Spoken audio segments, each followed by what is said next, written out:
Umnumzana Stephan Burger uthi akazange ayicinge into yokokuba ukuqhuba ushishino nenkampani iVR Laser eyoyanyaniswa nosapho lwakwaGupta yayikukophula umthetho. Akazange ayiseso neyokutyeshelwa kwemiqathango elawula ukuchongwa kweenkampani ezinikezela ngeenkonzo kwaDENEL. Kwakungekho sizathu sokuba kude kuqashwe inkampani yangaphandle endaweni yokusebenzisa amasebe angaphakathi. We also had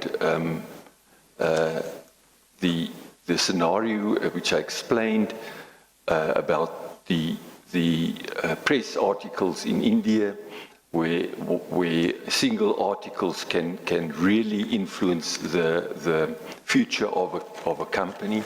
Oku kwenzeka noxa amanye amagosa phezulu umnumzana Mandla Mlambo kunye nonkosikazi Silia Mahlalela bathi balumkisa ngokutyeshelwa komgaqo-nkqubo wokuqeshwa kweenkampani ezinikezela ngeenkonzo.